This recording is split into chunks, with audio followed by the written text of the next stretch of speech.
Tomas Lindberg, the iconic voice behind the legendary Swedish death metal band At the Gates, has passed away at just 52. A loss that reverberates through the metal community worldwide. For fans and fellow musicians, his death marks the end of an era.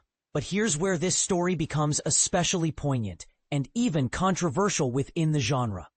Lindberg's final months saw hope, creative persistence, and tough decisions that raise important questions about music, legacy, and mortality.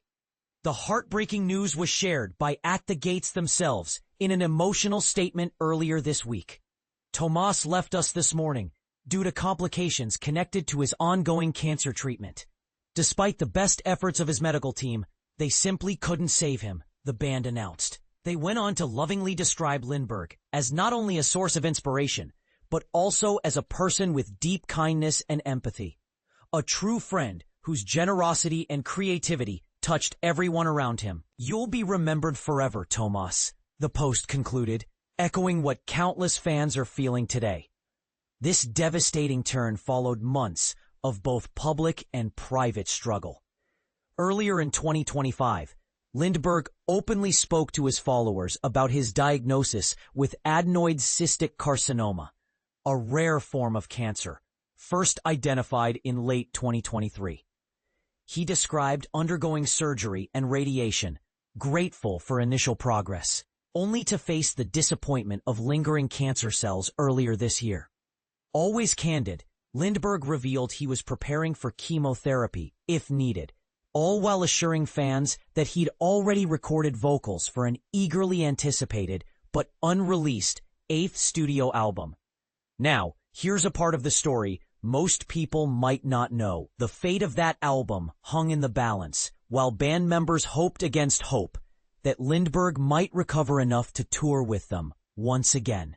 Yet, as his health declined and hospitalization became necessary in May, the band was faced with a difficult choice. Ultimately, they decided Lindberg's last project deserved to reach the world, even if he couldn't be there in person to see its release. This choice, whether to release music knowing a beloved frontman may not be able to join in, could divide opinions among fans and musicians alike. Would you have made the same decision? Let us know what you think in the comments below. Let's take a moment to understand more about Lindberg's illness too, a detail at the center of his story that's often misunderstood.